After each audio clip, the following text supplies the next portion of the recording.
On the last episode of the School of Morton podcast, we were joined by two-time WWE Hall of Famer Nature Boy Ric Flair. He opened up about his recent health. He provided his advice for life and the future. And I want you to hear that if you haven't. RickyMortonOnline.com, episode 10 is where you can hear that for free. Also, at iTunes, search for School of Morton. Now, if you want to reach out to us, maybe you have a question, a topic you want us to discuss, send it to me, Facebook at Scotty on the Radio, or Twitter at Scotty is on. Also, Ricky Morton, Facebook at School of Morton, Facebook at The Babyface Ricky Morton, and Twitter at Real Ricky Morton. And if you're enjoying this show, please let somebody else know. We're growing, but I know that we can grow faster with your help. So spread the word. Later on today, on this episode, we will hear from Brother Love, Bruce Prichard, co-host of Something to Wrestle on the School of Morton podcast.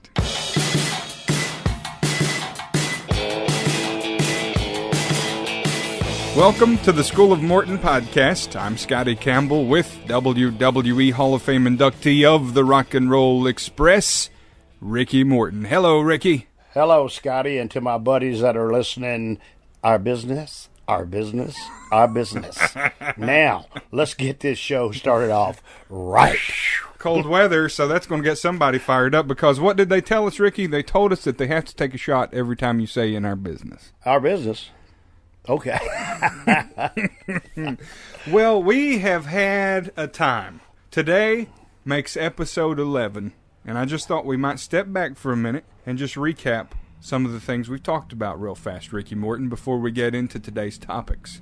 Cool. First episode 1, was a special night in 1985 when we talked about the Rock and Roll Express versus the Russians. Yes. And how important that was to the career of you and Robert Gibson. We've also interviewed a lot of guests. I want you to go to the archives, check these out, RickyMortonOnline.com or School of Morton on iTunes. You can hear our episode with J.J. Dillon, Tommy Rich, Wildfire, Austin Idol. No. Wild fur. Wildfire. We're down south. It's wild fur, not wildfire. And also the Universal Heartthrob, Austin Idol, Tommy Dreamer, Fred Ottman, that would be Tugboat, Kevin Sullivan, and last week on episode 10 we talked with Nature Boy Ric Flair, and I am so glad, Ricky Morton, that he opened up and talked so much about his career, about his health, things he's been through, and really offered people his advice on life. And I really, really appreciate Ric Flair doing that for us. Well, I tried to tell you, there's nobody else like Ric Flair.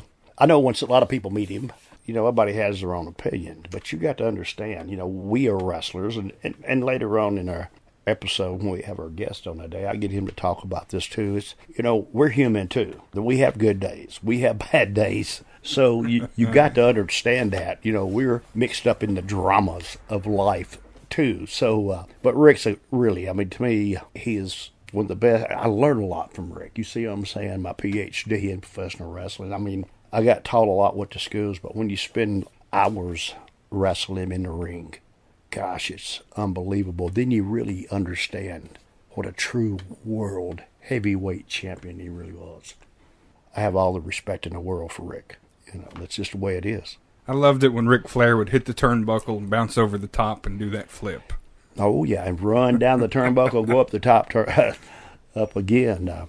One thing I've got to say about this, and I never forget, gosh, being in a ring like this in a match. Rick and I were wrestling in a cage match sometime, and it was like 50 minutes in a match, and I'm bleeding, and I'm sweating, and we're sweating, and Rick was on the top rope like he's climbing out of the cage, and I'm on the second rope, and I reached up to grab his back of his tights for he wouldn't climb over, and when it did, my feet slid off the second rope, and I jerked his tights to his ankles. Whoa! And I forgot to mention that. Rick did too, but wow, what an experience that was, especially when he takes a big backdrop off the top rope naked. Okay. I forgot to mention that, guys out there. I know a lot of you seen that. I don't know if that was in Roanoke or Charleston, West Virginia. I don't remember. We wrestled so many times. But I'm sure those at ringside haven't forgotten that night. You know, I had somebody not long ago tell me that, man. Wow. God, I remember when you did that to Ric Flair. Unbelievable. We received this message via Twitter, and by the way, you might want to send us your questions, your messages, thoughts, whatever it is. Twitter at Real Ricky Morton and Twitter at Scotty is on. Ray says, another excellent episode of the School of Morton podcast. Love hearing Ricky Morton and Nature Boy Ric Flair share stories and reminisce. It was like being a fly on the wall with two of the greatest in the business. Thank you, Ray. And Timothy Patrick, in response to last week's episode 10 of the School of Morton podcast, said Ric Flair would have been suspended several times if social media had existed during the 1980s. During the 1980s. You know, when I was giving my Hall of Fame speech, and I forgot, because I got up there, and when you were talking, I had written down, I just threw it to the side. You know, in the 80s, we didn't have social media. And thank God. Ric Flair ain't the only one that had been suspended. Everybody was. You know, times were different. I don't know how the world's changed, Scott. I don't know. You know, I'm 61 years old. Yeah, I guess the new age people, things change. And I'm talking about just people. We didn't do nothing bad, really, to harm nobody. But, boy, we gave them a lot to talk about. Had a good time, right? Oh, man. You know, and I'm going to write my book. And when I write this book, gosh almighty, that's why I've been being down. But, you know, because people get me to say, man, won't you tell me a story? Then you tell them a story. Just like, for instance, a story about the boat. Where Rick fell off the boat and we're out there in the middle. But that's just one night. And the nights that Robert and I were on the road. And not only that, but the other wrestlers, you know, nowadays they would ate us up. Really, you know, it felt about this tall. Way it is, man, I guess. I don't know how to answer that, guys. Man, we all been in trouble. Memories galore. Well, I wanted to get inside your head today and ask you several questions before we get to our guest. One of those is...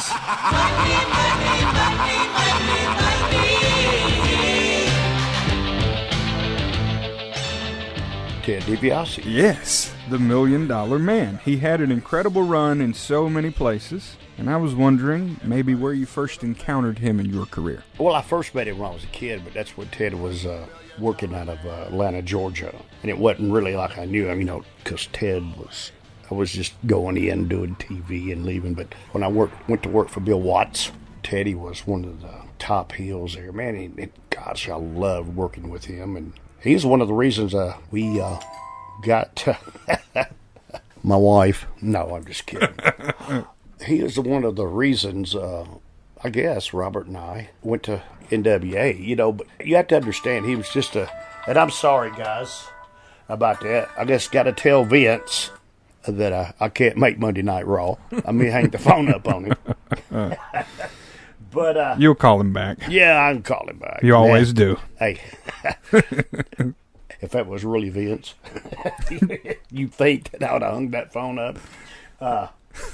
But to get back to where I was saying, you know, Ted DiBiase was just an unbelievable worker. Not only that, if you around Ted's a big guy, really big. He was, you know, I think at Georgia Championship Wrestling, he was a baby face, but Ted was a great heel. The moment that we was in the Superdome, when Jimmy Crockett was there, and I didn't know who Jimmy Crockett really was, and he come up and he told Robert and I said, man, I come from Charlotte, North Carolina to watch y'all wrestle tonight. Have I ever told you this story? You haven't. Oh, wow, man. That was the night Muhammad Ali. Muhammad Ali was there, and him and my oldest son, which is Jonathan. Jonathan was just a kid, and I had him in the dressing room. He was playing with cars. Muhammad Ali came in and was sitting in the floor playing cards with him. It was unbelievable, wow. Man. I love Muhammad Ali. He had that way of touching you, man, that just, gosh, made you feel so good. And but cars going by. Hey, we're sitting outside, man. We can't afford a building. No, just kidding. No, but it's a funny story anyway. Yeah. It sounds like we're sitting on a patio with all the traffic. Oh, I know, man. Love it. Can't make this stuff up. And if the people knew where we was at, we're at the School of Morton. Yes, we There's nothing here. We're in Chuckey, Tennessee. There's two buildings. One of them is the School of Morton. It's like the Field of Dreams. You build it and they will come. And they did. But to get back what I'm saying, there's look here in a minute a tractor will come by. I'm not kidding you, bush hogging. But truthfully, when I was going back to the Superdome and Muhammad Ali was there, and the guy come in with Ric Flair, and he told us. Well, eventually he told us. He says, "I come here to watch y'all wrestle tonight." And I knew he was taking over TBS, and we had a great run for Watts. And matter of fact, we was wrestling Ted DiBiase and Dr. Destiny Williams that night at the Superdome. And I told Ted that, I said, man, he said, man, I know that's Jimmy Crockett. He owns NWA. He said, man, we give him something to talk about. And boy, he did. And Robert and I went there. I love Ted DiBiase, man. And, everything that he'd done, he made it. That's why they called him the $1 Million Man. Everything he touched, it turned to gold. Also wanted to get your memories on somebody that myself and many others have watched for decades. We enjoyed his career so much. I know I'm not the only fan that did. Millions, actually. In the NWA, he was Big Bubba Rogers. Later, he was the big boss man in the WWF, the guardian angel, and the boss in WCW. That would be Ray Traylor. If you ever take a trip down to Cobb County, Georgia, you better read the signs, respect the law and order, you'll serve high times. You'll be serving high. If you go back and you watch some of the early TBS episodes, Ray Traylor was a job boy on TV. Dusty took a liking to him. Ray was great. It's what I try to tell the students here at my school, and I try to tell the guys on the road at all the independent shows, never give up, always have hope. Man, somebody need to get off that tractor outside, I'm telling you. No, never give up hope. Be prepared for anything, because you never know. And that's like Big Bubba Rogers, had Jimmy Cornette there, and he was a big guy, and I had, it's like the bodyguard for Jimmy Cornette. Big Bubba, right place at the right time. Yes. Buddy, and he was prepared for it. See, in this business, you got to be ready for whatever they throw at you. You got to be prepared to do it right then, no second guessing, nothing. Just do it. And Ray was right there for that. He became that with Jimmy Cornette's thing, but then he left there and went to WWE. And see, man, being prepared, we became Big Boss Man, and Ray was unbelievable. Ray was a good friend of mine. Just all of a sudden, a car went in and passed by here for 2 days. Until we start recording. And we're recording here. And I mean, it's everything in the world going down. Guys, I hope you enjoy our podcast. I love it. Being prepared, being there. I was saying earlier when I write my book, I got some great stories about Ray, but I can only tell in the book. I can't tell it over the air. So how was Ray Traylor, Big Boss Man, off camera? Ray was a good friend of mine. Not only a good friend of mine, he's a good friend of everybody's. It's so sad things happen. Some of the, I guess, and I don't mean this bad, so nobody take this bad. Sometimes I guess the good do die young. Ray was a good guy. I appreciated every minute of his friendship. And that's another thing. When you get older, get a little sentimental, you think about things like that. That's why I try not to really ever have heat with a lot of people. In our business, you see it, and I take you to another situation. In our business, when you love, you got to take advantage of things. I did a thing with Kevin Nash one time where, buddy, it's on social media. It's everywhere still. I didn't have TV, and I wasn't on TV. But you see, in our business, if you're smart to our business and you understand what it's about, it's okay. Because sooner or later, when he's through with what he's doing there, well, it's time to start something new. And I threw that worm out there, and he bit on it. You hear me? Well, I didn't bite on it, but promoters bit on it. And I got to tell you, if you go back and look at all this stuff, and that's even today, even my partner, Robert, what did you say that for? And I told him, I said, because one day I'll make some money off that. and it did. Kevin knew. Kevin's Kevin. He bit on it. He knew, what am I doing? Kevin Nash is, 10'12". 6'9" with a new knee. That's what I heard. Oh, he get a new knee put in? That's what I saw the other day. Yeah. Well, he told me he was going to go in and get a knee replacement. Man, I hope he's doing good. I like Kevin. Now, wait a minute. You don't hate each other? Oh, just a little bit. Only on TV. No. Let me rephrase that. Only on social media. Okay. People ask me all the time. They really do. Yeah. They're like, do Ricky Morton and Kevin Nash have heat? And I just kind of stand back and let them wonder. I mean, they can Yes. ask you guys, you're both still here. Well, I shouldn't have said nothing then. No. It's our business, dude. It's what we do. I do miss the law and order in the World Wrestling Federation. I miss seeing Big Boss Man come out there swinging that nightstick. You knew it was on. Oh, yeah. And I'd look back at that, and then I think back to the 80s, NWA. There was a time where Big Bubba Rogers was supposed to catch Jim Cornette when he fell from a scaffold. And my understanding is, for some reason, Big Bubba Rogers was not where he was supposed to be. Well, you could say it that way, or you could say it this way. The same thing. And understand what I'm saying here. I was in Japan at the time, and it's the first time I ever met the tag team wrestlers that was called the Headhunters. They weighed 500 pounds apiece. You just could not believe it. And I'm watching these guys wrestle because young guys in our business watch your opponents, know what they do and what they don't do. And these guys are doing moonsaults off the top rope. These guys are diving on top rope. So it's not being at the right place at the wrong time, because when I'm wrestling him, he slams me and he tells me to lay still. And I look up and I see this humongous, huge, large, big butt going up the top rope. So I jumped up and went around. I went, "What'd you say?" Lay still. Not in this lifetime. You hear me? You knew good and well what he said. No, I'm not laying still. Understand me? When you supposed to catch somebody dropping 20 feet, something, but my sleeve got caught over here on something. I Say, don't. not today. Standing in the ring and say, "I'm not booked on this show, but." Did this guy kind of look like two Rikishis, maybe from the back? Buddy, if you get a chance, look them up. They're called the Headhunters. They're twin brothers. From the Dominican Republic. All right, I'll check them out. Huge, man. They were real big in Japan. Oh, yeah, check them out. Let's see if anybody that big, and I'm not being disrespectful, I'm moving on everything. I'm sorry, I'm moving. That's hilarious. All right.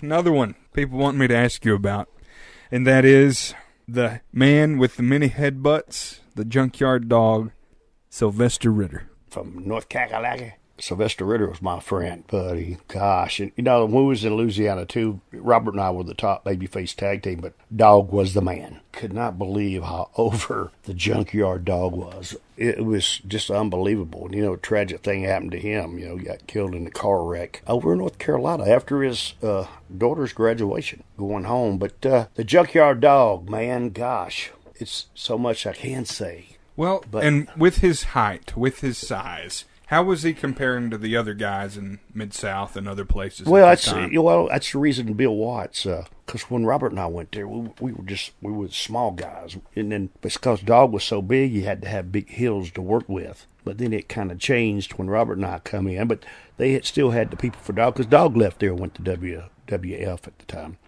And you're saying that. See, I don't know if you knew, Sylvester Ritter, he played pro football. And me, I am who I am, and I'm messing around with him. And surely not. Dude, I mean, come on. Dude, let me tell you. He could outrun a rabbit. I ain't kidding. We be in there, I can outrun you. Oh, look here, man. What a mistake that was. And my biggest one is when I worked for Ted Turner. We did something at the baseball game for the Atlanta Braves, and Deion Sanders was down there. And he was nice guy to us. But I'm the same way. I'm poking at him. Man, I can outrun you. He looked at me like I kept messing with him. So I said, "Come on, man, it's me and you race at first base." And you think that I'm kidding you, and I'm not. Because to me, it's amazing to see these guys with these great athletic abilities. Because if you're not there, you don't understand what I'm talking about, how fast a human being is. And we were right there, and I'm sitting there, and he told me, say win. I said win. And I had my head down and took a step, and he passed first base. And that's no kidding. I just had to see for myself how fast he was. and it's like in all these pro football players and baseball players, man, you just can't understand how athletic are. And Dog was the same way. Dog was a big man, but Dog was agile. Dog could move. And Dog would put a knot on your head if he wanted to. I loved watching him deliver those headbutts. Oh, yes. I mean, that was for real. Boom. Dog was our friend in our business, and he's another one that you wish that you could just roll over and hug him. Did he really love what he did? Because he struck me. I mean, I only saw him through the camera or on the television screen, but he seemed like he just really embraced wrestling. When he was Sylvester Ritter, I don't think so. But when he became Junkyard Dog, he found that magic that you try to teach in the schools. And when you tell the boys about the magic, and they look at you funny, and then when they realize, later on in life, they understand what I'm talking about. The magic dog found his magic when he became Sylvester Ritter. Unbelievable. Miss JYD. All right. Ricky Morton, Rock and Roll Express. You have some places to be very soon. Don't I, though? Yes, indeed. Always do, man. And this Saturday, December 16th, Southern Pride Championship Wrestling. Search for that on Facebook. La Follette, Tennessee, 157 Myers Lane. Looking forward to getting there. You know, all my shows are like that. I love, dude, I love this business. And then you head to the Northeast, December 23rd, Darby, Pennsylvania. Yes, I do. Keystone Wrestling. Looking forward to being there, Scotty. Like all my shows. Robert and I both will be there, rocking and rolling. Y'all Woo. come out and see us, man. Double drop kick? Oh, Maybe. Maybe. It's going on what the finish is. No, I'm just kidding. Whoa! What did I say there? Whoa. You know what? Then Christmas night, Johnson City, Tennessee, down at the theater. You have the address on that? I do. It's 600 East Maple Street, Johnson City Community Theater. School of Morton's going to be there, man. You wake up Christmas morning, open up all your presents, get what you want or get what you didn't want. Or what you deserved. Oh, yeah. Either you have your big Christmas breakfast or your dinner, but there's nothing to do except come to the theater in Johnson City to watch School of Morton Wrestling. Facebook at School of Morton. You can see all the shows there. Also, if you have questions for us, Twitter at Real Ricky Morton and Twitter at Scotty is on. Now, a lot of people keep inboxing me.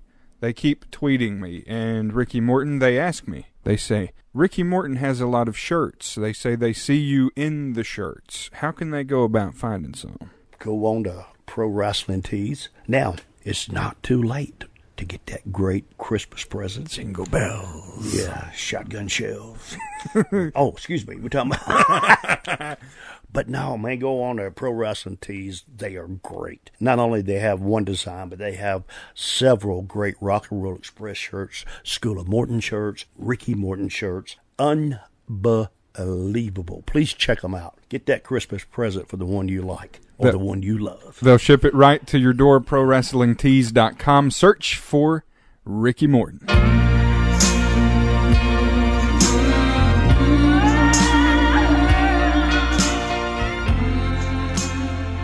Our guest at this time is the one and only Bruce Prichard, co-host of Something to Wrestle with Bruce Prichard. Hello, Bruce. Well, how the hell are you guys doing? You know, and you got to put in there the award-winning Something to Wrestle with Bruce Prichard, since we won the 2017 Podcast of the Year. Just today, Sports Illustrated named us Podcast of the Year as well, so I thought that was pretty damn cool. Absolutely. You're I didn't not know kidding, about the man. Sports Illustrated announcement. Congratulations. Well, I didn't either. Man. I just got notified of it about an hour ago. Wow, that's great, Bruce. But, you know, since we're sitting here, and I'm a big fan of your podcast, you and Conrad's, I'll tell you I am. And I'm sitting here today with a Wendy's hat on, a Wendy's T-shirt on, because there's nobody in the world that can do Jimmy Cornette better than you can. But I want to hear your version of Jimmy Cornette, Rock and Roll is King. Can you do that for me? Rock and roll is king, motherfucker. King. Great. Ricky, Robert, goddamn Dennis, and Bobby. Hey. This our territory never be the same. That is great. But going from there, you know, I'm out shopping around today. And Bruce, I just want to know, what can I get one of the best rats at? Well, you know, corny rats just tend to come from the Carolinas. Okay. And you can get if you're really into rats, you want to memorialize a rat, you go to brucepritchard.com and you can get an R.I.P. George the Rat shirt, by God. And that's just absolutely, you can immortalize a rat in T-shirt form forever. Okay. But where's another place we could shop at? Well, hell, you can go to boxgimmicks.com and you can go to brucepritchard.com. You can go to savewithbruce.com if you're looking to save money on rats. Oh, yeah, but I'm trying to say, isn't there a place called Rats or Us? Well, see, now you're just stealing my shit. See, I'm trying to get my shameless plugs in. Yeah. Well, I was wanting you to say that. God damn, rats are us, motherfucker. But if you need to save on your mortgage and you want to consolidate, right. Where do you go? You go to savewithbruce.com. Oh, right. Cool. What are you waiting on? I'm telling you, I've heard the commercials. You know what I'm saying? Get it in there. SaveWithBruce.com. Okay, now. Great. Baby, we got it all. We got it all. In your early days in the business, Bruce Prichard, how Hell's in that the mean? world did you get so many opportunities so early, so young? How old were you when you were doing work behind the scenes? Well, man, it started when I was 10 years old selling posters at the Sam Houston Coliseum in Houston, Texas. We were just always those kids, my brother Tom and I, that were always hanging around, and if there was something that needed to be done, we volunteered to do it. So as openings became available to us, we just jumped at the opportunity, and we were willing to do the things that, some people didn't want to do. And through that, I was 12 years old, assistant director of the TV show. 14 years old, I was announcing. 16, I was refereeing. And 18, I was kind of running the place. And from there, we just kind of didn't look back. You know, I was telling Scotty earlier, the first time I ever met you was when you worked for Paul Bosch. And we came over from San Antonio, Texas, and then after that, and I was telling him earlier, after all the years of me wrestling, and people don't even really understand this, Robert and I never were on the contracts and stuff. And still, my biggest payoff I ever got in my life, and I was lucky, the right price at the right time, Paul Bosch gave it to me. I wrestled Nick Buckwinkle at Sam Houston Coliseum. Yep. And when he paid me, I thought he gave me the wrong envelope. I went back and I said, man, I think you gave me the wrong one. He said, no, that's yours. Biggest payoff I ever got, it was $2,800 that night. I wrestled. Awesome. Yeah, it sure was. And that was with the San Antonio booking office. That was with Southwest, right? Yes, it sure was. Yeah. And that was out of all the matches I had with Flair, everybody, that was the biggest payoff I ever got. Wow. And that's holy cow, man, that's crazy. That's a headline right there. I didn't know that. Well, you know what though? It's nobody to blame but me. And I tell a lot of guys this right here, man. It's not me, not knowing, not educated enough to know how bad I was getting ripped off. But it's all right. It's cool. It's in the past. But I still thank Paul Bosch for that. He knew he was cool, man. I like Paul. Yeah, and who was the booker during that time? Was that Buck? No, it wasn't Buck. But I forgot who was booking for Paul at that time because we used to come out of San Antonio. And the only reason I got the shot is because I did a hour Broadway with Nick Buckwinkle in San Antonio. And Bobby Heenan, managed him. And Bobby Heenan, I know he told Paul Bosch, man, book him because Bobby liked me. And him and Nick both. And they got me booked for him over there. But I don't recall who was doing the booking at the time. Well, Paul would always book Houston himself, but we used at that time we were using the booking office. So I guess was it Buck that was booking San Antonio at the time? No, because when I went into San Antonio for Buck Robley, and they fired him the second week I was there. And so that's the same way I went into for Buck in Oklahoma when I was a kid then, too, for Leroy McGurk. And I got there at the TV station. I says, where's Buck? They fired him, too. Scandal Akbar was a booker then. But Buck had a great track record, I guess. He got fired everywhere he went. So, but I guess Tully was booking. I imagine. I don't know. Yeah, they ran that little time there where it was the San Antonio office would bring in a booker, and then they wouldn't get along with Tully. Would usually be the rub, and they would be fired. Tully would take over the book for a month until they could bring someone else in. They would last 6 weeks, and then you'd have another one. And that's what finally Paul got upset with San Antonio about. Well, I guess I really don't know. But, in this business, I always treated people the way they treated me. And, man, and Paul Bosch, he was wonderful to me. And I never forgot that. And, matter of fact, that's I met Tom in San Antonio. That's when he first. Which one's oldest, you or Tom? Well, he was born before I was. Okay, I got you. Hey, and I got to say something else to you, and I want you to, and this is being truthful, sincere when I say this right here. I seen you over in Winston-Salem at WrestleCade, and there was too many people around, but I wanted to, and I'm going to ask you here on the radio, how much weight you lost, son? You look great, and I'm serious. Oh, well, thank you. Well, no, I'm doing. How much weight have you lost, really? Oh man, I lost probably about 50 pounds, and I put 20 on because I screwed up my shoulder, and then in the process of screwing up my shoulder, we had the big flood down here. I was walking through the flood water to go to my wife's business, and I fell off of a curb I didn't know was there, and I screwed up my knee. So I haven't done cardio since September. So I feel like a tub of goo because I put about 20 pounds back on, and I just got to get where I can get back to doing my cardio, and hopefully we can get back down. Well, I was in the same situation, but what I did was I quit smoking cigarettes. I finally went to bed after 40 years. I quit smoking cigarettes. I got my life together, and I gained 50 pounds. And I'm serious, but I've dropped a lot of it back off doing that's that. good. But nobody knows how hard it is. People. My wife always tells me, "Man, he looks good." Yeah, but you got to work hard to look that good. That don't the come older free. we get, the harder we have to work. No bullshit, man. Hey, and harder, and. Bruce, I'm 61 years old, and I still depend on wrestling for a living. I'm still out here hoofing these roads and doing what I can do to make ends meet, but I wouldn't have it no other way. It's hard sometimes to keep up with some of these young guys, but with Scotty, get it going on with Bruce. All right, so Bruce, I'd like to know, going back in the day, did you want to wrestle early on? Did you want to manage? Did you see a clear backstage path to wrestling success? What'd you see? Man, I always wanted to be a wrestler. I always wanted to be a performer. I always wanted to be in the ring. And, that's what my brother Tom, that's all we wanted to do. And my senior year of high school, I kind of blew my left knee out, and I just was really hurting him. And I remember Paul Bosch saying to me, the money is in the office, and you'll always have a job in the office. He said, if you're out there working and taking bumps, every day there's going to be a point in time that your body's going to give out. If you get in the office and you stay there and you learn it and you're good at it, then you'll always have a job in the business. And that rang to me because I started in the office, and I just never got out because I loved it. It was a difference of, you could go out and you could perform as one character and be one thing, or you could create several and you could live vicariously through all the characters.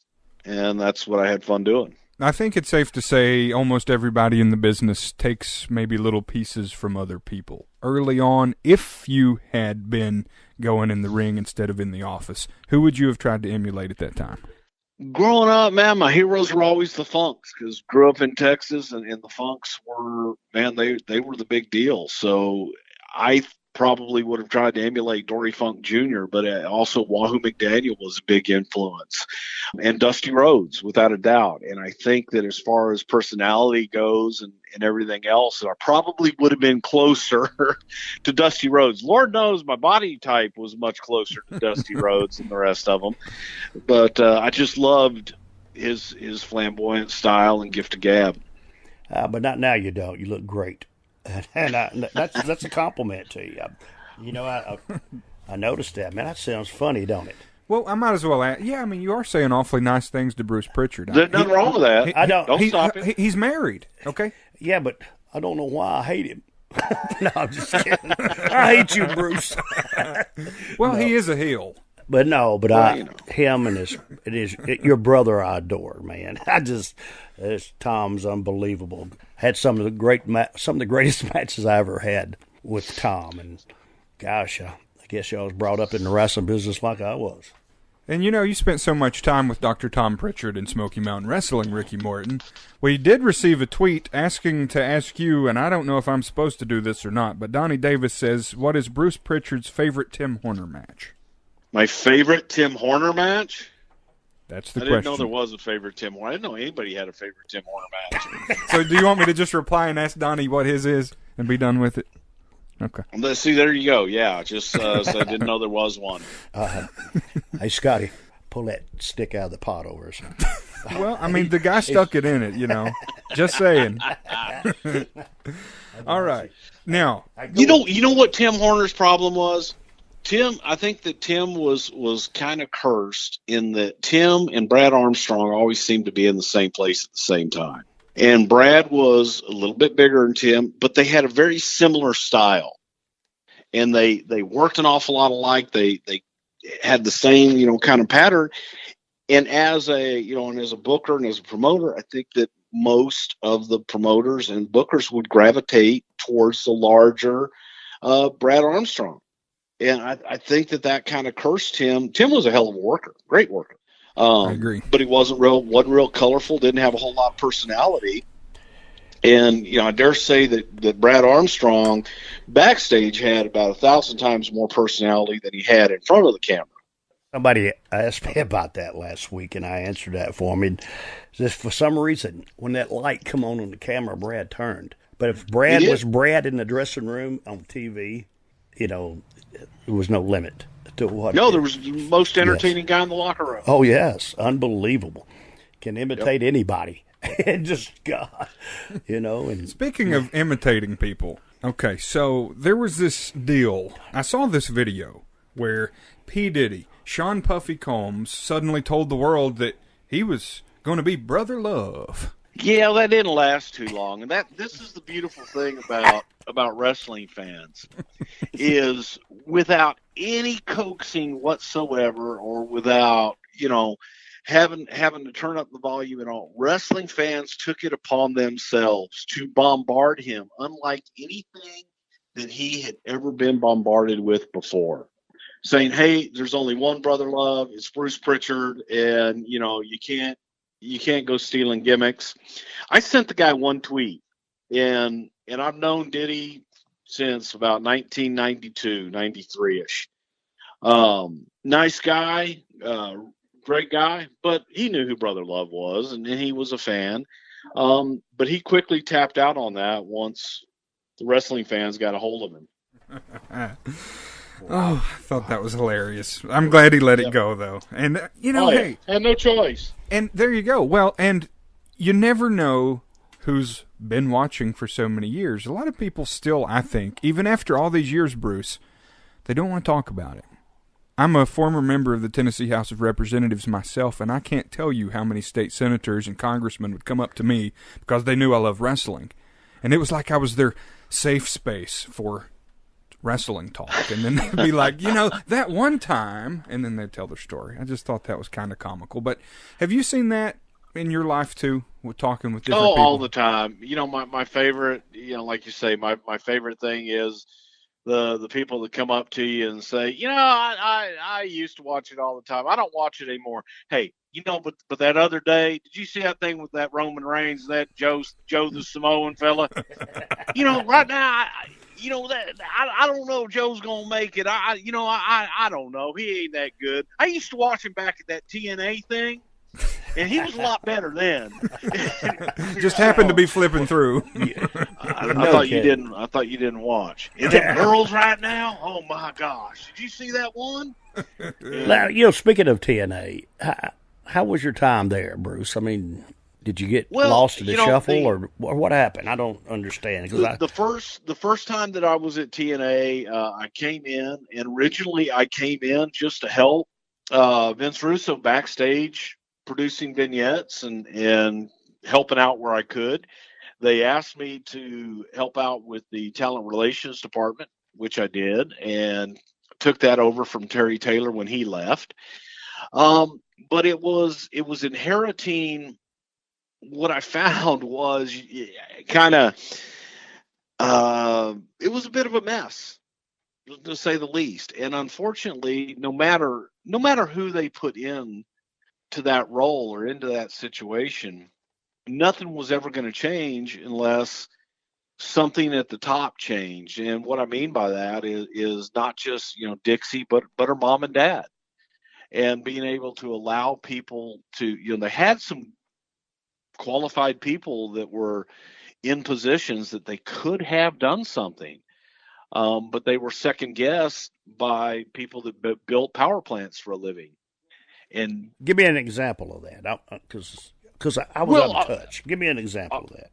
I always use the example of trying to justify a pay structure or trying to create a fair contract for talent and trying to look at it and try to bring talent in. And the only way you're going to do that is by paying them and treating them better than where they are, before you. The feeling by people in Dallas, which was her mother and her father, and even her to a point, was that an independent contractor is an independent contractor is an independent contractor. So a plumber is a plumber. They looked at wrestlers as plumbers, that if you have one and you lose him, you just get another one. And they didn't understand that the talent business is completely different than a trade business. That was a tough sell because to them they were just plumbers. Okay, then, but were you there when Hogan was there? I was. Or was you really? I mean, so I came in about a year and a half after Hulk and Eric had come in. About a year and a half after they had been there is when I came in. okay, because I just didn't understand. Same thing. Yeah, a plumber's a plumber, but then they'd bring somebody like him in, and plus his Right. daughter too, and pay him all that money. That's what I didn't understand. So, Well, but see that's where it became different, because to them, anybody outside of that, anybody that was a big star before that, to be able to go to the country club, and I'm not exaggerating here, but to be able to go to the country club and say, "Hey, y'all see that Hulk Hogan? Yeah, he works for me." okay, I got you. So there was that you had to contend with too. So they wanted Hulk and they wanted Rock and they wanted Cena and they wanted those guys. Instead of taking the talent that they had there and developing them and making them your guys, make them different. Yes. The tendency was bring in someone from the WWE, put them on top, and then they beat all the guys that you have that by the way, will probably still be there when you're done. So it was that double-edged sword, and it was tough to combat at times. Is it safe to say they didn't want to build talent? They just wanted to They buy thought names? they did. Well, no, they thought they did. The issue was unfortunately a lot of times that they would get enamored with with the stars. They would get starstruck. Yeah. And instead of looking at it and saying, okay, here's the budget. And I always go back to WWE when Hogan left, and we were sitting there going, all right, what do we do now? We're gonna make our next one. And we looked at Brett, we looked at different guys, but we had a budget. I had a $9 million budget, and I had to make everything fit into that budget. So when you do that and you're forced to create and build from within, to me, I thought it was a lot better than trying to look outside and bring in. Well, that's the same way that I look at it, Bruce. And if I'm wrong, I'm wrong. If I'm not, but when you have talent that works for another company and they leave that company, that means that company didn't want them no more. What I'm trying to say is why not build your own talent? Why not make you a superstar just like they made them guys a superstar? Because I run into the situation with a lot of guys that have lost jobs but they work for instance, work for TNA, but they want to go to WWE, and I try to tell them, man, you got to change yourself. It's just like you trying to build talent. They need to build a new gimmick. That's to me. I don't understand. Do you understand what I'm saying to you? Oh, wholeheartedly, because again, when talent guys look at coming into the business, who did they grow up on? Who did they idolize? Who do they want to be like? You had your Hogan era where guys came out and they wanted to be like Hulk Hogan. You had your Warrior era where guys wanted to be like the Ultimate Warrior.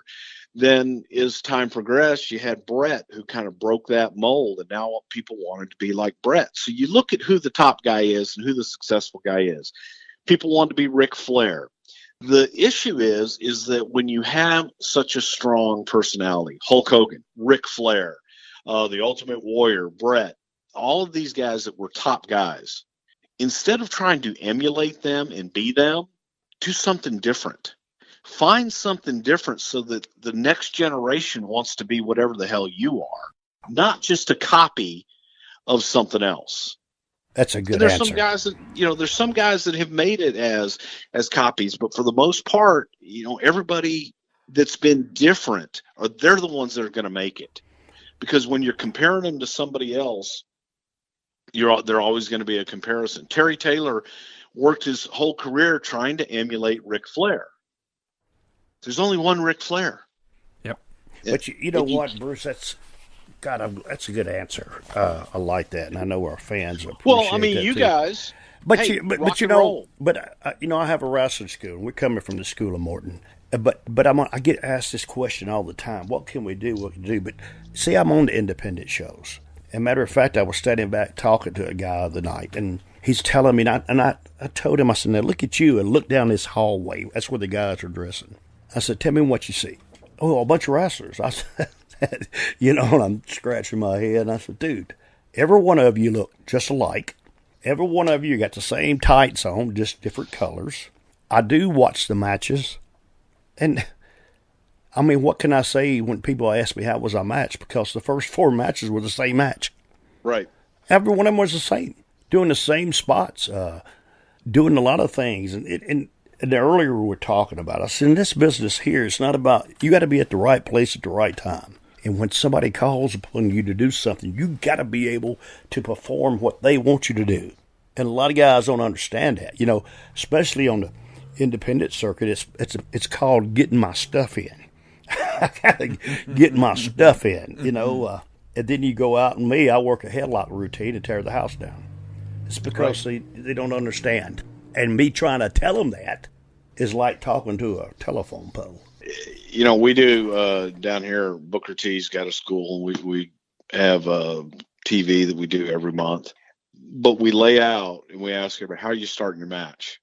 And the guys will sit there and every single match starts the same. We'll change every one of them because as an audience member or as you're watching on television, everything starts, like you say, it all looks the same. And I've used this example a gazillion times.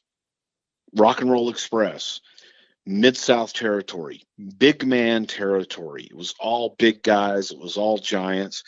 And then, quote, 2 midgets come in a tag team with their long hair and they're bumping all around. And what the hell are we supposed to do with them? And they made them tag team specialists. Now, it's always, I always found it hilarious. And this was something Shawn Michaels always used to say. He goes, man, I'm 6 foot. I'm 6 foot or 6'1". He goes, only in this business would I be considered a midget. Yeah. And, it's, you and Robert weren't giant one-man gang size or Hacksaw Jim Duggan or anything, but it's, I always just would kind of chuckle at that. But the way that they brought you in and put you guys over Khrushchev and Nikolai, 2 big guys, and the way they explained it to the audience was these guys are tag team specialists. And what they do, they work together so good at a team, as a team and as a unit, that they just can't be beat because that's what they're good at. That's what their expertise is. And it made sense to the viewer looking at it. That's why they're different. And they weren't trying to be like everybody else. It was Unique. brand new. Yes. Thank you. It was simple. It was so simple, but that's what made the difference. What made the difference was you guys were different than everything else that they'd ever seen before. And that's my whole point I was saying. Just be different. Do something that nobody has seen. Read a magazine. Watch a movie. Do something that is different. Thank you. That's a great answer, bud. Who provided the introduction of you to Vince McMahon? Eddie Gilbert. Hot stuff. Yes. Hot stuff, Eddie Gilbert. I was very frustrated working with Bill Watts and UWF and Mid-South, and not even so much Bill Watts. Actually, Bill was Bill, and we were we were actually working pretty good at that time. But Eddie was getting ready to go. He and Missy were going to go up to New York do a meeting with Vince. Missy really wanted to go, and Eddie was thinking about leaving at the time. Eddie knew I was unhappy and said, "Hey, are you looking to be here for the long haul?" And we started talking about all the things that he was doing and so on and so forth. He said, "Man, you do great in New York. You want me to talk to Vince for you?" I said, "Hell yeah." Now, I'm a kid. I was 20 at that time. Shoot, I was 23 years old. Only place I'd ever really been in my life was Texas, and obviously I traveled around that whole Mid-South territory. But outside of that, I never really had been anywhere. Mm-hmm. So Eddie gave my number to Vince McMahon and vice versa. Vince said, "Yeah, have him give me a call." We started talking cold, and the rest, as I say, is history. What an incredible story, though. I mean, really, I know it's very public, a lot of this, but it still shocks me that a 23-year-old could get an opportunity to go work for Vince McMahon and not exactly have a job title, if I've heard the story correctly. I had, when I came in, I had absolutely zero job title. I didn't know what I was going to do. And frankly, when I started, didn't know how much I was going to get. When I said yes, didn't know what my salary was, when I was going to be paid, anything. And I agreed to move across the country, leave everything that I knew. And I didn't know anybody up there, especially at the time. Joel Watts came up with me, but I didn't know Joel was talking to him as well. And Joel didn't know I was talking to him. So at least I had that in that Joel came to the New York area with me. Gotti, that's what you call a little bit of kayfabe. Yes, big time. Hey, we kayfabe, listen to this. We kayfabed each other until we met at the Boston airport. Vince told Joel that someone that he knows will meet him at baggage claim, and Vince told me the same thing. Wow. And when we saw each other, it was like, son of a bitch. My first thought was, oh, my God, Joel's in Boston. He's going to see me. Before I went, oh, damn, Joel's the guy. What a classic moment. Speaking of Boston, what is going on in Boston Sunday, December 17th?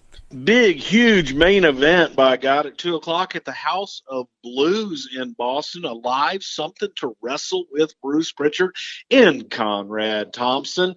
We're going to be over at the House of Blues. And, hey, if you're in the Boston area, you go to boxofgimmicks.com. Going to be a great event. And we are just absolutely looking to have a blast there. So it's going to be a lot of fun. Boxofgimmicks.com is a place to join us, and we're going to be House of Blues. Showtime is 2 o'clock. Doors are 1 o'clock. Hey, there's great VIP tickets still available, and that gets you in at noon, and you get to meet us, get your picture, get some autographs, and all kinds of good fun stuff. Well, you know what, Bruce? That's cool, because I'm a big fan of yours and Conrad's, too. Man, I think you have a tremendous show, and everything you got, you deserve. You worked hard for it, man, and gosh, it's unbelievable that, it's even on a podcast, it's still entertainment, and I love it all. I appreciate it. I'm grinning like a possum. Fun. I mean, hey, it's true. No now, kidding, man. Bruce Prichard also would like to ask, this is maybe a tough one for you, or you may have an immediate answer. What were the happiest occasions or moment that you recall ever seeing Vince McMahon have?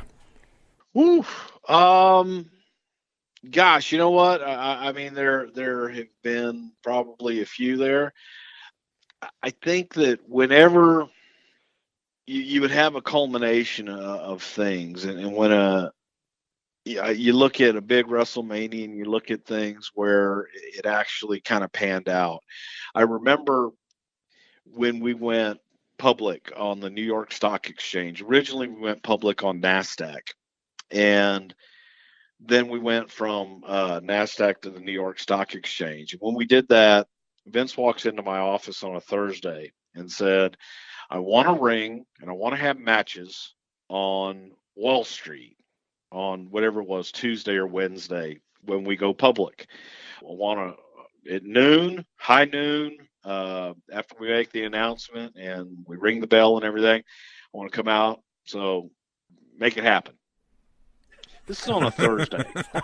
In the history of Wall Street had never been shut down. And we had to finagle getting Wall Street shut down in front of the New York Stock Exchange in a matter of 5 days. In addition to that, Bill Clinton was the president at the time, and he was speaking 3 blocks away.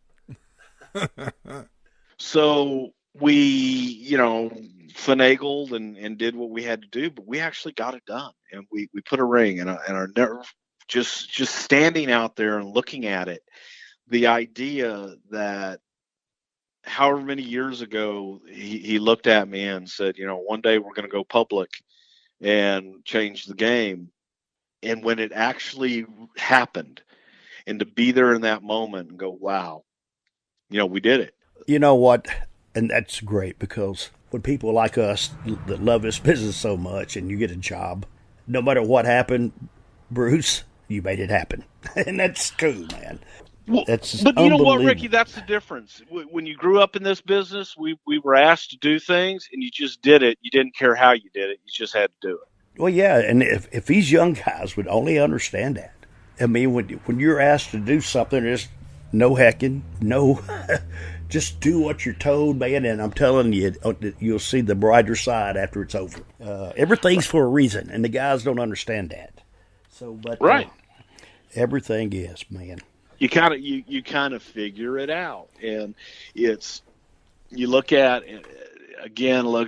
you've heard it a million fucking times, but you kind of look at when you try to teach somebody. I think that the biggest example people use when they try to teach a young baby face or anybody how to sell, go watch Ricky Morton, watch how he sells, watch how he brings the audience into the match, and he's not doing it with a bunch of offensive moves. He's selling. When it's time for him to go, he goes.